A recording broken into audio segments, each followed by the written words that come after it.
ಸಾಯಿರಾಮ್. ಆತ್ಮೀಯ ವೀಕ್ಷಕ ಬಾಂಧವರಿಗೆಲ್ಲ ಇವತ್ತಿನ ಜೀವನಾಮೃತ ಕಾರ್ಯಕ್ರಮಕ್ಕೆ ಸ್ವಾಗತ ಸುಸ್ವಾಗತ. ಇವತ್ತು ನಾನು ಒಂದು ವೀಕ್ಷಕರ ಒಂದು ಸಮಸ್ಯೆ ಮೇಲೆ ಎಪಿಸೋಡ್ ಮಾಡ್ತಾ ಇದ್ದೀನಿ. ಮೊನ್ನೆ ಶನಿವಾರ ದಿವಸ ಯಾರೋ ಒಬ್ಬರು ಲೇಡಿ ಫೋನ್ ಮಾಡಿದರು, ನನ್ನ ಮಗಳಿಗೆ ತುಂಬ ಪ್ರಾಬ್ಲಮ್ ಇದೆ, ಎಲ್ಲ ಔಷಧಿ ಕೊಟ್ಟರು ಕೂಡ ಹುಷಾರಾಗ್ತಿಲ್ಲ ಅಂತೇಳಿ. ಇದು ಅವರೊಬ್ರಿಗೋಸ್ಕರ ಮಾಡ್ತಿಲ್ಲ, ಎಲ್ಲರೂ ಸರ್ವೇ ಸಾಮಾನ್ಯವಾಗಿ ಎಲ್ಲರ ಜನಗೂ ಬರುವಂಥ ಸಮಸ್ಯೆ ಇದು. ಆ ಸಮಸ್ಯೆ ಏನು, ಯಾತಕ್ಕೆ ಬರುತ್ತೆ, ಪರಿಹಾರ ಏನು ಮಾಡ್ಕೋಬೋದು ಅನ್ನೋ ವಿಚಾರನ ನಾನು ತಿಳಿಸ್ತಾ ಹೋಗ್ತೀನಿ. ಅವ್ರು ಕಾಲಲ್ಲಿ ಫೋನಲ್ಲಿ ಮಾತಾಡಿದ್ರು ಲಾಸ್ಟು ಶನಿವಾರ. ಸಂಧಿವಾತ ಇಲ್ಲೆಲ್ಲ ಹಿಂಗೆಲ್ಲ ಮಾಡೋಕ್ಕಾಗಲ್ಲ, ಈ ಥರ ಎಲ್ಲ ಮಾಡೋಕ್ಕಾಗಲ್ಲ, ಹೀಗೆ ಈಗೆಲ್ಲ ಮಾಡೋಕ್ಕಾಗಲ್ಲ, ಎಲ್ಲ ಲಾಕ್ ಆಗಿಬಿಟ್ಟಿರ್ತದೆ. ಸಂಧಿಗಳಲ್ಲಿ ವಾತ ಸೇರಿಕೊಂಡಿರ್ತದೆ, ಜಾಯಿಂಟ್ಸಲ್ಲಿ ವಾತ ಇರ್ತದೆ. ಆಮವಾತ ಬೆಂಡ್ ಮಾಡೋಕ್ಕಾಗಲ್ಲ, ಮಡ್ಚಕ್ಕಾಗಲ್ಲ, ಬಗ್ಗಕ್ಕಾಗಲ್ಲ. ಈ ಸಮಸ್ಯೆಗಳು ಕೆಲವಿರ್ತದೆ. ಆಗಾಗ ಚರ್ಮ ಇಚ್ಚಿಂಗ್ ಬರ್ತಿರ್ತಾರೆ, ಇಚ್ಚಿಂಗ್ ಸೆನ್ಸೇಷನ್, ಕೆರ್ತ ಹಿಂಗೆ ಕೆರ್ಕೋತಾ ಇರ್ಬೇಕು ನೋಡಿ. ಉದಾಹರಣೆಗೆ ಈಗ ಇಲ್ಲಿ ಹಿಂಗೆ ಕೆರಿತಾ ನಿಂತಿಟ್ಕೊಳಿತಾರೆ, ಈ ಥರ ಕೆರ್ಕೋತೀನಿ ಅಂತ ಇಚ್ಚಿಂಗ್ ಇರ್ತದೆ. ಇಲ್ಲಿ ಕೆರಿತಾ ಬೈ ಚಾನ್ಸ್ ನಾನು ಇಲ್ಲಿ ಮುಟ್ಬಿಟ್ರೆ ಇಲ್ಲಿಂದ ಇಲ್ಲಿ ಮೂವ್ ಆಗುತ್ತದೆ, ಇಲ್ಲಿ ಕೆರ್ತ ಬರುತ್ತೆ, ಹೀಗೆ ಈ ಥರ ಕೆರ್ತ ಬರುತ್ತೆ. ಬೈ ಚಾನ್ಸ್ ನಾನು ಈಗ ಇಲ್ಲಿ ಕೆರೆದೆ ಅಂತ ಇಟ್ಕೊಳ್ಳಿ, ಸಡನ್ನಾಗಿ ತೊಳಿಲಿಲ್ಲ, ನಾನು ಕೈ ತೊಳ್ಕೊಳ್ಳಿಲ್ಲ, ಕೆರೆದ್ವೆ ಈ ಥರ ಇಲ್ಲೆಲ್ಲೋ ಮುಟ್ಬಿಟ್ಟೆ ಅಂತ ಇಟ್ಕೊಳ್ಳಿ, ಅಥವಾ ಇವೆರಡು ಜಾಯಿಂಟ್ ಆಯ್ತು, ಏನೋ ಒಂದು ಟಚ್ ಆಯಿತು, ಹೋಗ್ತಾ ಇಲ್ಲೂ ಇಲ್ಲಿಂದ ಇಲ್ಲಿ ಶುರುವಾಗುತ್ತೆ. ಯಾಕಂದರೆ ಬಾಡಿ ಸಿಮಿಟ್ರಿ ಇರೋದ್ರಿಂದ ಬಲಗಡೆಗೆ ಏನು ಬಂದರೆ ಅದು ಎಡಗಡೆಗೆ ಬರಲೇಬೇಕು, ಎಡಗಡೆಗೆ ಏನು ಬಂದರೆ ಅದು ಬಲಗಡೆಗೆ ಬರಲೇಬೇಕು. ಯಾಕಂದರೆ 72,000 ನಾಡಿಗಳನ್ನ ತೋಮಾಲ ಥರ, ಹಾರ ಥರ ಹಾಕಿದೆ ನಮ್ಮ ಶರೀರದಲ್ಲಿ. ಈ ಕಡೆ 36,000, ಈ ಕಡೆ 36,000 ನರಗಳು, ನಾಡಿಗಳು. ಅದರಿಂದ ಇಲ್ಲೊಂದಾಯಿತು ಇಲ್ಲಿ ಬಂದೇ ಬರುತ್ತೆ.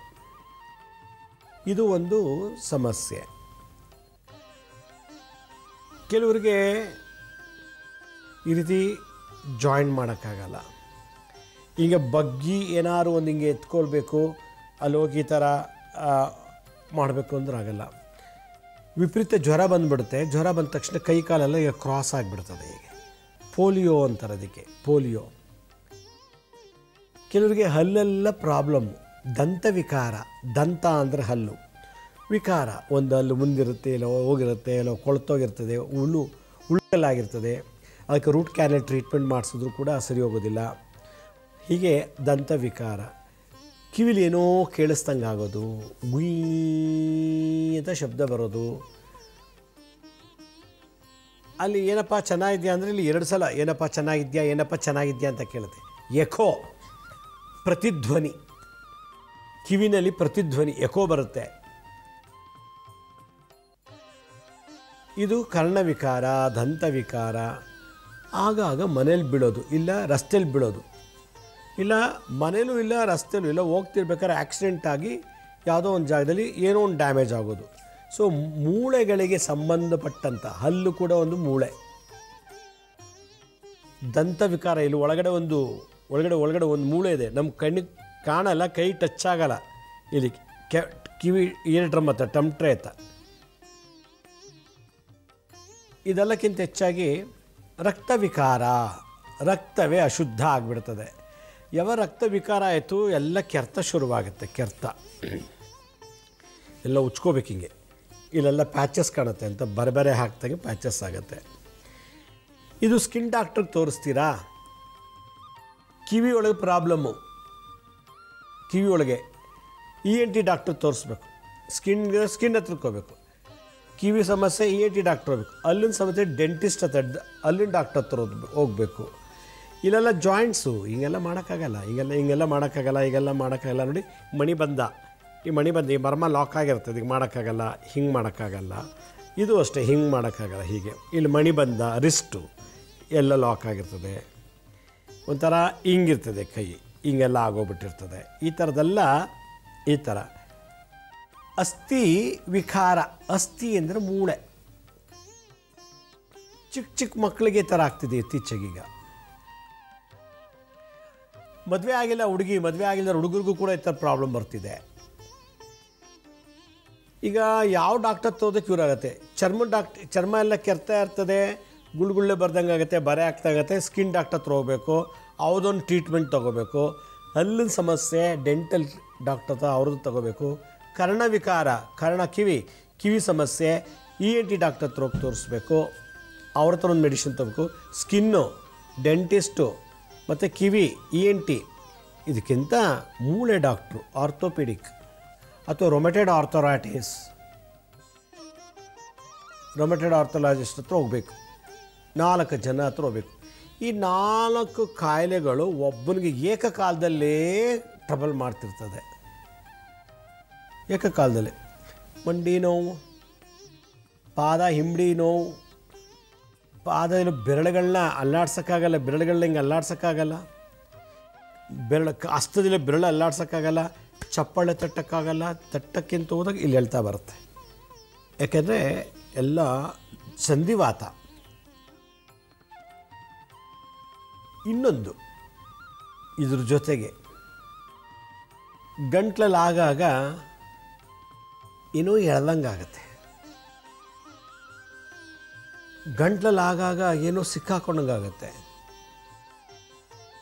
ಕೆಮ್ಮಿ ಅದು ಸರಿಪಡಿಸ್ಕೋಬೇಕು, ಕೆಮ್ಮಬೇಕು, ಸರಿಪಡಿಸ್ಕೋಬೇಕು. ಅಲ್ಲಿಗೆ ಥ್ರೋಟಲ್ಲೂ ಕೂಡ ಇನ್ಫೆಕ್ಷನ್ ಇದೆ ಅಂತಾಯಿತು. ಇದು ENT ಡಾಕ್ಟ್ರ್ ನೋಡಬೇಕು. ಗಂಟ್ಲು, ಕಿವಿ ಒಂದು ಡಾಕ್ಟ್ರು, ಹಲ್ಲೊಂದು ಡಾಕ್ಟ್ರು, ಚರ್ಮದೊಂದು ಡಾಕ್ಟ್ರು, ಮೂಳೆ ಡಾಕ್ಟ್ರು, ಆರ್ಥೋಪೆಡಿಕ್ ಅಥವಾ ರೊಮೆಟೆಡ್ ಆರ್ಥರಾಲಜಿಸ್ಟ್. ಅವರು ಎಲ್ಲ ಚೆಕ್ ಮಾಡ್ತಾರೆ, ಅವ್ರದ್ದು ಮಾತ್ರ ನೋಡ್ತಾರೆ. ಯಾಕಂದರೆ ಬೇರೆ ಸಬ್ಜೆಕ್ಟ್ ಗೊತ್ತಿಲ್ಲ ಅವ್ರಿಗೆ. ಸ್ಕಿನ್ ಡಾಕ್ಟ್ರೇ ನೋಡ್ತಾರೆ, ಹಲ್ಲಿನ ಡಾಕ್ಟ್ರೇ ನೋಡ್ತಾರೆ. ಹಲ್ಲಿನ ಡಾಕ್ಟ್ರು ಮೂಳೆ ಬಗ್ಗೆ ನೋಡಲ್ಲ, ಚರ್ಮ ಬಗ್ಗೆ ನೋಡಲ್ಲ. ಹಲ್ಲಿನ ಡಾಕ್ಟ್ರು ಚರ್ಮ ಡಾಕ್ಟ್ರ್ ಹತ್ರ ಹೋಗಿ ಈ ಥರ ಹೇಳ್ಬಿಡ್ತಾರೆ. ಇದಿಷ್ಟು ಒಬ್ಬ ಮನುಷ್ಯನಲ್ಲಿ ದಿನನಿತ್ಯ ನರಳ್ತಾನೆ. ಈ 5 ಕಾಯಿಲೆ ದಿನನಿತ್ಯ ನರಳ್ತಾನೆ. ಯಾತಕ್ಕೆ ನರಳ್ತಾನೆ? ಇದಕ್ಕೇನು ಪರಿಹಾರ ಮಾಡ್ಕೋಬೇಕು? ಯಾಕೆ ಇದೆಲ್ಲ ಹಲ್ಲು, ಕಣ್ಣು, ಹಲ್ಲು, ಕಿವಿ, ಗಂಟ್ಲು, ಚರ್ಮ, ಮೂಳೆ ಮತ್ತು ಆಗಾಗ ಬೀಳ್ತಿರ್ತೀವಿ, ಏನಕ್ಕಾಗತ್ತೆ? ಈ ಸಮಸ್ಯೆ ಇತ್ತೀಚೆಗೆ ಎಲ್ಲ ಜನರಿಗೂ ಜಾಸ್ತಿ ಆಗ್ತಿದೆ. ಇದು ಒಂದು ಸಲ ಕಾಯಿಲೆ ಬಂದು 5 ಜನ ಡಾಕ್ಟರ್ ಹತ್ರ ಟ್ರೀಟ್ಮೆಂಟ್ ತೊಗೋಬೇಕು, 5 ಜನ ಕೊಡೋ ಮಾತ್ರೆ ಇಂಜೆಕ್ಷನ್ ತೊಗೋಬೇಕು. ರಕ್ತದಲ್ಲಿ RH ಫ್ಯಾಕ್ಟರ್ ಎಷ್ಟಿದೆ ಅಂತ ಟೆಸ್ಟ್ ಮಾಡಿಸ್ಬೇಕು ಫಸ್ಟ್. RH ಫ್ಯಾಕ್ಟರ್ ಎಷ್ಟಿದೆ, ರಕ್ತದಲ್ಲಿ ಯೂರಿಕ್ ಆ್ಯಸಿಡ್ ಎಷ್ಟಿದೆ. ಯೂರಿಕ್ ಆ್ಯಸಿಡ್ ಬಂದು ಜಾಯಿಂಟಲ್ಲಿ ಸೇರ್ಕೊಂಡ್ಬಿಡ್ತದೆ, ಜಾಯಿಂಟಲ್ಲಿ ಲಾಕ್ ಆಗಿಬಿಡ್ತದೆ. ಯಾವಾಗ ಜಾಯಿಂಟಲ್ಲಿ ಲಾಕ್ ಆಯಿತು, ಬೆಂಡ್ ಮಾಡೋಕ್ಕಾಗಲ್ಲ, ಬಗ್ಸೋಕ್ಕಾಗಲ್ಲ, ಎಲ್ಲ ಒಂಥರ ಕಂಬದ ಥರ ನಿಂತ್ಕೊಂಡ್ಬಿಡುತ್ತೆ. ಮೂಳೆ, ಮಂಡಿ, ಪಾದದ ಬೆರಳು, ಬೆನ್ನು, ಈ ಶೋಲ್ಡರ್ಸು, ಇಲ್ಲಿ ಊರ್ಧ್ವಸ್ಕಂದ ಅಂತ ಒಂದು ಮರ್ಮ ಇದೆ, ಇಲ್ಲಿ 2 ಊರ್ಧ್ವಸ್ಕಂದ ಅಂತ. ಆ ಮರ್ಮ ಲಾಕ್ ಆಗಿಬಿಡ್ತದೆ. ಲಾಕ್ ಆಗಿಬಿಟ್ರೆ ಹಿಂಗೆ ಎತ್ತಕ್ಕಾಗಲ್ಲ, ಹಿಂಗೇನು ಮಾಡೋಕ್ಕಾಗಲ್ಲ, ಹೀಗೆಲ್ಲ ಮಾಡೋಕ್ಕಾಗಲ್ಲ, ಏನೂ ಮಾಡೋಕ್ಕಲ್ಲ. ಶೋಲ್ಡರ್ಸ್ ಫ್ರೀಸ್ ಆಗಿಬಿಡ್ತದೆ. ಯಾವಾಗಿದ್ದು ಶೋಲ್ಡರ್ಸ್ ಫ್ರೀಸ್ ಆಯಿತು, ಹಲ್ಲು, ಗಂಟ್ಲು, ಕಿವಿಗೆಲ್ಲ ಶುರುವಾಗಿಬಿಡ್ತದೆ. ಯಾವಾಗ ರಕ್ತದಲ್ಲಿ ಯೂರಿಕ್ ಆ್ಯಸಿಡ್ ಜಾಸ್ತಿ ಆಯಿತು, RH ಫ್ಯಾಕ್ಟರ್ ಜಾಸ್ತಿ ಆಯಿತು ರಕ್ತದಲ್ಲಿ. ಆಮೇಲೆ ಲಿವರಲ್ಲಿ SGOT, SGPT ಇಂದ ಟೆಸ್ಟ್ ಮಾಡಿಸ್ಬೇಕು ನಾವು. ಲಿವರ್ ಟೆಸ್ಟ್, ಫ್ಯಾಟಿ ಲಿವರ್ ಇದೆಯಾ, SGOT, SGPT ಚೆಕ್ ಮಾಡಬೇಕು ಅದು ಹೇಗಿದೆ ಅಂತ. ಲಿವರಲ್ಲಿ ಪ್ರಾಬ್ಲಮ್ ಇತ್ತು ಅಂತಂದರೆ ಒಂದೇ ಸಲ 5-6 ಕಾಯಿಲೆ ಸೃಷ್ಟಿ ಮಾಡುತ್ತೆ. ಲಿವರು, ಹಾರ್ಟು, ಕಿಡ್ನಿ, ಲಂಗ್ಸು, ಇದು ಭಾಳ ಇಂಪಾರ್ಟೆಂಟ್ ಅಂಗ. ಇವೆಲ್ಲ ಹೆಡ್ ಆಫ್ ದಿ ಡಿಪಾರ್ಟ್ಮೆಂಟ್ಸ್ ನಮ್ಮ ಬಾಡಿಗೆ. ಇದಕ್ಕೆಲ್ಲ ಕಾರಣ ಏನು? ಈ ಥರ ಆಗೋಕ್ಕೆ ಯಾರು ಮಾಟ ಮಂತ್ರ ಮಾಡಿಸಿದ್ರನ್ನ ದಾಟಿದ್ರೆ ಈ ಜನ್ಮದಲ್ಲಿ, ಮಾಟ ಮಂತ್ರ ತಂತ್ರ ಮಾಡಿಸಿದ್ದನ್ನು ಬರೀ ಕೈಲಿ ಎತ್ತು ಬಿಸಾಕಿದ್ರೆ, ಮುಟ್ಬಿಟ್ಟಿದ್ರೆ, ನೋಡಿ ಅರ್ಥ ಮಾಡ್ಕೊಳ್ಳಿ, ಮಾಟ ಮಂತ್ರ ಮಾಡಿದ್ದನ್ನು ದಾಟಿದ್ರೆ ಈ ದೋಷ ಬರ್ತದೆ. ಮಾಟ ಮಂತ್ರ ಮಾಡಿದ್ದನ್ನು ಡೈರೆಕ್ಟಾಗಿ ಕೈಲೇ ಮುಟ್ಟಿ ಎತ್ತು ಬಿಸಾಕ್ಬಿಟ್ಟಿದ್ರೆ ಈ ದೋಷ ಬರುತ್ತೆ. 3ನೇದು, ನಮಗೇನೆ ಮಾಟ ಮಾಡಿಸ್ಬಿಟ್ಟಿದ್ರೆ,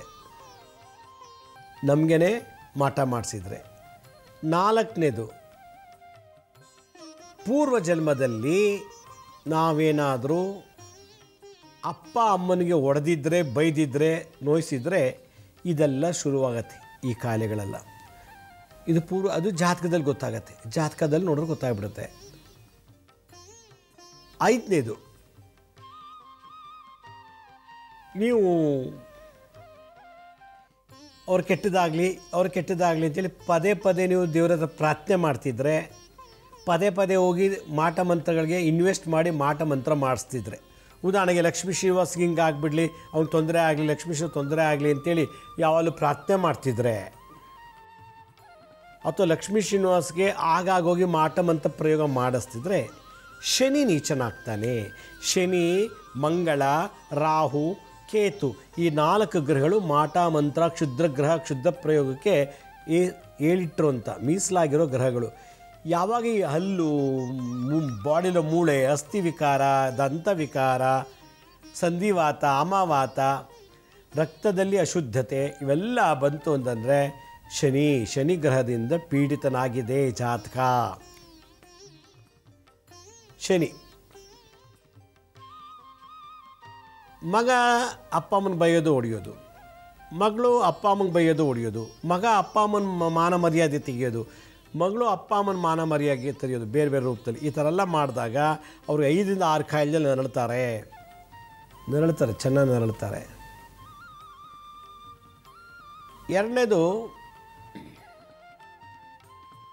ನಾವು ಬೇಕು, ಈಗ ಲಕ್ಷ್ಮೀ ಶ್ರೀನಿವಾಸು ನಿಮ್ಮ ಮನೆಗೆ ಬಂದು ಊಟ ಮಾಡಿಲ್ಲ, ನಿಮ್ಮ ಹತ್ರ ದುಡ್ಡು ಕೇಳಿಲ್ಲ, ತೊಗೊಂಡೋಗಿಲ್ಲ, ನಿಮ್ಮ ಆಸ್ತಿ ಮೋಸ ಮಾಡಿಲ್ಲ, ಲಕ್ಷ್ಮೀ ಶ್ರೀನಿವಾಸು ದರೋಡೆ ಮಾಡಿಲ್ಲ, ರೇಪ್ ಮಾಡಿಲ್ಲ, ಕಳ್ತನ ಮಾಡಿಲ್ಲ, ಅನ್ಯಾಯ ಮಾಡಿಲ್ಲ, ನಾನೇನೂ ಮಾಡಿಲ್ಲ, ಬೇಕು ಅಂತ ನನ್ನ ಬಗ್ಗೆ ಕೆಡ್ತಾಳೆ ಅಂತ ಪ್ರಾರ್ಥನೆ ಮಾಡಿದ್ರೆ ಚರ್ಮ ರೋಗ ಬರ್ತದೆ, ಅಸ್ಥಿ ವಿಕಾರ ಆಗ್ತದೆ. ಶನಿ ನಿಮ್ಮನ್ನೇ ಅಟ್ಯಾಕ್ ಮಾಡ್ತಾನೆ. ಲಕ್ಷ್ಮೀ ಶ್ರೀನಿವಾಸ್ಗೆ ಮಾಟ ಮಂತ್ರ ಮಾಡಿಸ್ತಾನೆ ಬೇಕು ಆವಾಗವಾಗ ಅಂತ ನನ್ನ ಬಗ್ಗೆ ಮಾಟ ಮಂತ್ರ ಮಾಡಿಸ್ತಾ ಇದ್ದಾರೆ. ನನಗೆ ಶನಿ ಇನ್ನೂ ಕ್ರೂರನಾಗಿ ದುಡ್ಡು ಖರ್ಚು ಮಾಡಿಸ್ತಾನೆ, ನಿಮ್ಗೆ ನಿದ್ದೆ ಮಾಡೋಕ್ಕೆ ಬಿಡಲ್ಲ, ನೆಮ್ಮದಿ ಹಾಳು. ಇದೆಲ್ಲಕ್ಕಿಂತಾಗಿ ದಂತವಿಕಾರ, ಹಸ್ತಿವಿಕಾರ, ಕರ್ಣವಿಕಾರ, ಕಂಠವಿಕಾರ, ಸಂಧಿವಾತ, ಆಮವಾತ ಆಗಾಗ ಬೀಳ್ತಾ ಇರೋದು, ಆಗಾಗಿರೋದು, ಮತ್ತು ಅಂಗಾಂಗಗಳು ವಿಚಿತ್ರವಾಗಿ ಚೇಂಜ್ ಆಗುತ್ತೆ ಎಲ್ಲ. ಅದರಿಂದ ಶನಿ ನಿಮ್ಮ ಜಾತಕದಲ್ಲಿ ಪೀಡಿತನಾಗಿದೆ. ಇದು ಪಂಚಮದಲ್ಲಿ ಶನಿ, ಅಷ್ಟಮದಲ್ಲಿ ಶನಿ, 7.5 ವರ್ಷ ಶನಿ ಈ ಥರದಲ್ಲಿ ನಡೆಯುವಾಗ ಈ ದೋಷನೂ ಬರುತ್ತೆ. ಯಾಕಂದರೆ ಪೂರ್ವಜನ್ಮದ ಕರ್ಮ ಅದು ಇವಾಗ ಶನಿ ನಡೆಸ್ತಾನೆ. ಅದರಲ್ಲಿ ಈ ಕಿವಿ ವಿಚಾರದಂತೂ ಭಾಳ ಡೇಂಜರು. ಗುಯಿ ಅಂತ ಶಬ್ದ ಬರ್ತದೆ, ಯಾರ ಮಾತಾಡೋದು 2 ಸಲ ಮಾತಾಡ್ದಂಗೆ, ಎಕೋ, ಸಿಕ್ಕಾಬಟ್ಟೆ ಎಕೋ. ಇದೆಲ್ಲ ಕೂತ್ರೆ ಕೂರಕ್ಕಾಗಲ್ಲ, ನಿಂತರೆ ನಿಲ್ಲಕ್ಕಾಗಲ್ಲ, ಮಲಗ್ರೆ ಯಾಕಂದರೆ ಎಲ್ಲ ಲಾಕ್ ಆಗಿದೆ ಮೂಳೆ, ಜಾಯಿಂಟ್ಸಲ್ಲೆಲ್ಲ ಜಾಯಿಂಟ್ಸ್. ಇದಕ್ಕಿಂತ ಆಗಾಗ ಸುಸ್ತು, ಎಷ್ಟೇ ಊಟ ಮಾಡಿದ್ರು ಸುಸ್ತು ಸಂಕಟ, ಎಷ್ಟೇ ಟೀ ಕಾಫಿ ಜ್ಯೂಸ್ ಕುಡಿದ್ರೂ ಕೂಡ ಸುಸ್ತು ಸಂಕಟ, ಎಷ್ಟೇ ಮಾತಾಡದೆ ಸುಮ್ಮನೆ ಕೂತಿದ್ರು, ಕೆಲಸನೂ ಮಾಡಲ್ಲ, ಏನೂ ಮಾಡಲ್ಲ, ಸುಮ್ಮನೆ ಕೂತಿದ್ರು ಸುಸ್ತು ಸಂಕಟ. ಒಳಗಡೆ ಶನಿ, ಇದು ಶನಿ ಕಾಟ. ನಾವು ಇನ್ನೊಬ್ರಿಗೆ ಕೆಟ್ಟದ್ದು ಮಾಡಿದ್ರೆ ಎಲ್ಲ ಲಾಕ್ನು ಓಪನ್ ಮಾಡಿಬಿಡ್ತಾನೆ. ಇನ್ನೊಬ್ಬರ ಬಗ್ಗೆ ಕೆಟ್ಟದಾಗಲಿದ್ದ ಮಾಟಮಂತ ಪ್ರಯೋಗ ಮಾಡಿಸಿದ್ರೆ ಇನ್ನೊಬ್ಬರಿಗೆ ಕೆಟ್ಟದಾಗಂತ ಪ್ರಾರ್ಥನೆ ಮಾಡೋದು, ಮನಸ್ಸಲ್ಲೇ ಹೋಗ್ಬಿಟ್ಟು ದೇವ್ರ ಮುಂದೆ ಲಕ್ಷ್ಮೀ ಶ್ರೀನಿವಾಸ್ಗೆ ಹಂಗಾಗೋಗ್ಲಿ ಹಿಂಗಾಗೋಗ್ಲಿ, ಆ ದೇವ್ರು ಯೋಚನೆ ಮಾಡ್ತಾರೆ, ಲಕ್ಷ್ಮೀ ಶ್ರೀನಿವಾಸ್ ನಿಮ್ಗೇನು ತೊಂದರೆ ಕೊಟ್ಟಿದ್ದೇನೆ, ಯಾಕೆ ಅವ್ನಿಗೆ ಹಂಗಾಗಬೇಕು? ಧರ್ಮದೇವತೆ ಅದು. ನಿಮಗೇನೋ ತೊಂದರೆ ಕೊಟ್ಟಿದ್ದೇನೆ ಲಕ್ಷ್ಮೀ ಶ್ರೀನಿವಾಸ್? ಇಲ್ಲ, ಮತ್ತೆ ನೀವು ಪ್ರಾರ್ಥನೆ ಯಾಕೆ ಮಾಡ್ತೀರಾ? ನಿಮಗೆ ತಟ್ಟುತ್ತೆ, ಅದು ನಿಮಗೆ ವಾಪಸ್ ಬರುತ್ತೆ. ಲಕ್ಷ್ಮೀ ಶ್ರೀನಿವಾಸ್ ತೊಂದರೆ ಕೊಟ್ಟಿದ್ದಾನಾ? ಲಕ್ಷ್ಮೀ ಶ್ರೀನಿವಾಸ್ ತೊಂದರೆ ಕೊಟ್ಟರೆ ಮಾಟಮಂತ್ರ ಮಾಡಿಸಿ, ಪ್ರಾರ್ಥನೆ ಮಾಡಿ ಅವ್ನಿಗೆ ಹಂಗಾಗಲಿ ಹಿಂಗಾಗಲಿ ಅಂತ. ಏನೂ ಮಾಡಿಲ್ಲ, ನೀವು ಪ್ರಾರ್ಥನೆ ಮಾಡೋದು ಮಾಟಮಂತ್ರ ಮಾಡಿಸಿದ್ರೆ ಅದು ಧರ್ಮದೇವತೆ ಯೋಚನೆ ಮಾಡಿ ಅದು ನಿಮಗೆ ವಾಪಸ್ ಕಳಿಸುತ್ತೆ. ಒಂದು ಸಲ 5 ಕಾಯಿಲೆ ತುತ್ತಾದವನು ರಿಕವರಿ ಆಗೋದು ಭಾಳ ಕಷ್ಟ. ಇಲ್ಲ ಸತ್ತೋಗಬೇಕು, ಇಲ್ಲ ಸಾಯೋವರೆಗೂ ನರಳಬೇಕು. ನೋಡಿ ಕಲಿಯುಗದ ಮಹಿಮೆ, ಈ ಲೆವೆಲಿಗೆ ನಮ್ಮ ಜಾತಕ ನಡೆಸ್ತಾನೆ ಶನಿಗ್ರಹ.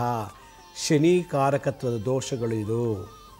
ಅಸ್ಥಿವಿಕಾರ, ದಂತವಿಕಾರ, ಕರ್ಣವಿಕಾರ, ಸಂಧಿವಾತ, ಆಮವಾತ, ರಕ್ತವು ವಿಕಾರ, ರಕ್ತ ವಿಕಾರ ಆಗಿರೋದ್ರೆ ಎಲ್ಲ ಮೈಯೆಲ್ಲ ಕೆರ್ತ ಉರಿ ಇನ್ಫ್ಲಮೇಷನ್ ಉರಿ ಉರಿ ಉರಿ ಉರಿ ಉರಿ ಅಂತಾರೆ. ಇಷ್ಟೆಲ್ಲ ಆಗೋದು ಈ ದೋಷದಿಂದ. ಹಾಗಾದರೆ ಇದಕ್ಕೆ ಪರಿಹಾರ ಏನು?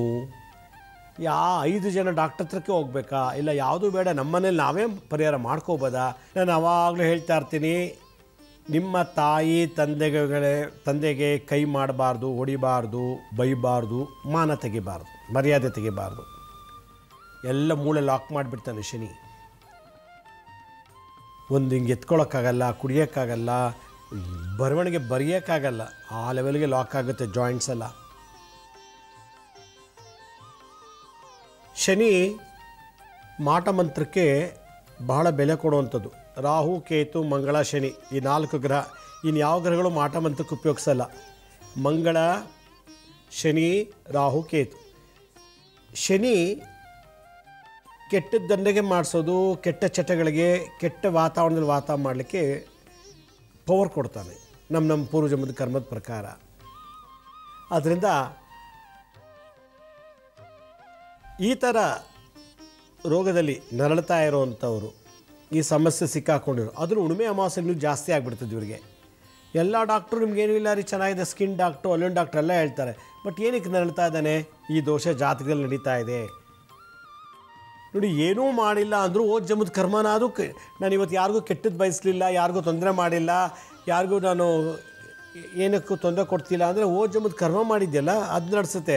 ಅದು ಮಾಟಮಂತ ತಂತ್ರಗಿಂತಲೂ ಮಹಾ ಪವರ್ಫುಲ್. ಅದು ನಮ್ಮ ಓದ್ ಜಮದ ಕರ್ಮ, ಪೂರ್ವಜನ್ಮದ ಕರ್ಮ. ಅದಕ್ಕೆ ಈ ಹಲ್ಲು, ಕರ್ಣ ಅಂದರೆ ಕರ್ಣ ಅಂದರೆ ಕಿವಿ, ಹಲ್ಲು, ಚರ್ಮಕ್ಕೆ ಸಂಬಂಧಪಟ್ಟಂಥದ್ದು, ಮೂಳೆಗೆ ಸಂಬಂಧಪಟ್ಟಂಥದ್ದು. ಇದನ್ನು ಶನಿಯಲ್ಲಿ ಒಂದು ವಿಶೇಷವಾದ ತಾಂತ್ರಿಕ ಮಂತ್ರ ಇದೆ, ಉಲ್ಕಾ ಅಂತೇಳಿ. ಉಲ್ಕಾ ಅದರಿಂದ ಈ ಮಧ್ಯದ ಬೆರಳು ಶನಿಗ್ರಹ, ಶುಕ್ರನ ಮೇಲೆ ಶನಿ ಇಡಬೇಕು, ಹೆಬ್ಬೆಟ್ ಮೇಲೆ ಮಧ್ಯದ ಬೆರಳನ್ನು ಇಡಬೇಕು, ಒಂದಕ್ಕೊಂದು ಟಚ್ ಮಾಡಬೇಕು.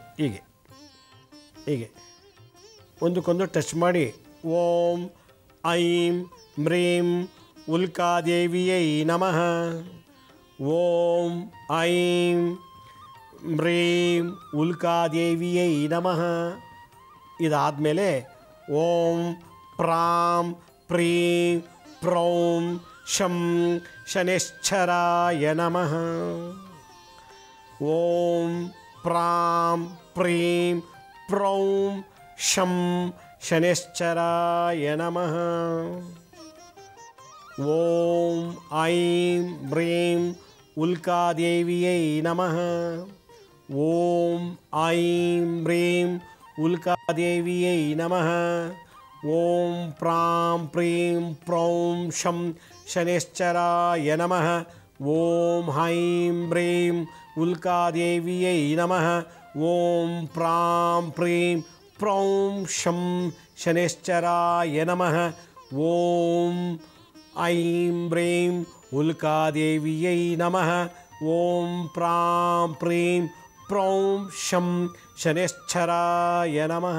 ಈ ಮುದ್ರೆ ಇಟ್ಕೊಂಡು ಹೇಳ್ತಾ ಇದ್ದಾರೆ, ಕಿವಿಗೆ ಸಂಬಂಧಪಟ್ಟಂಥದ್ದು, ಹಲ್ಲಿಗೆ ಸಂಬಂಧಪಟ್ಟಂಥದ್ದು, ರಕ್ತ ವಿಕಾರ, ಅಸ್ಥಿ ವಿಕಾರ ಇವೆಲ್ಲ ನಿವಾರಣೆ ಆಗುತ್ತೆ.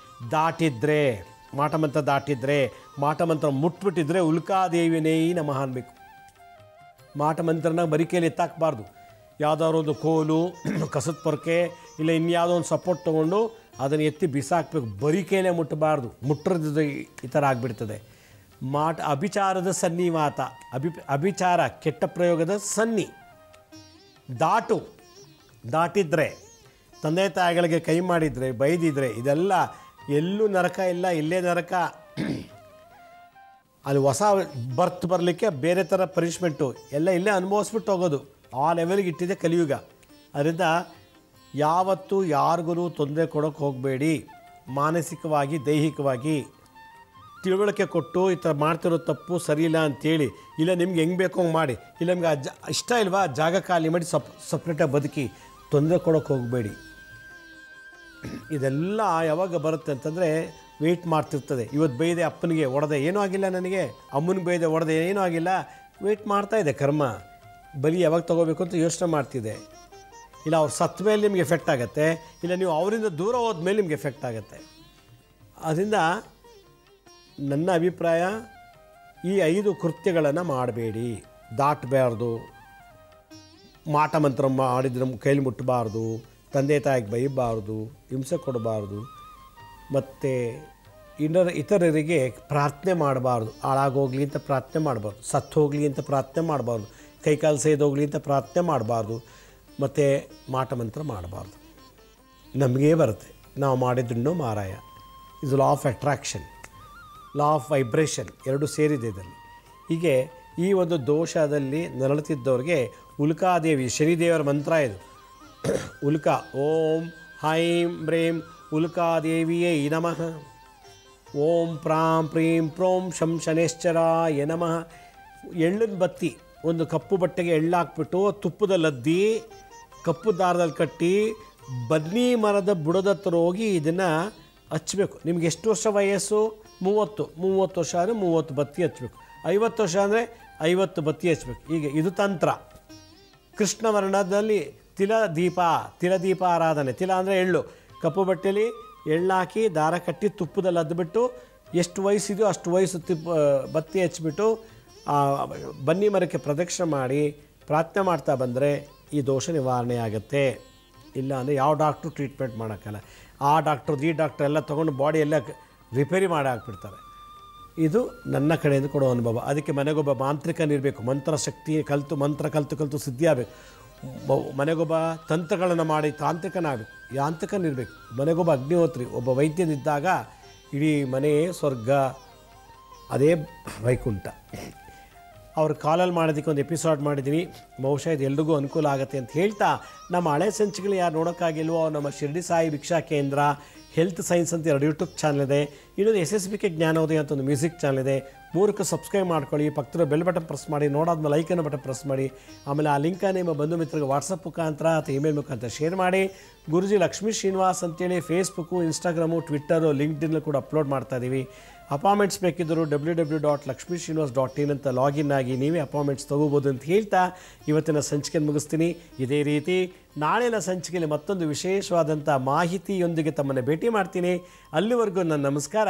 ಸಾಯಿರಾಮ್.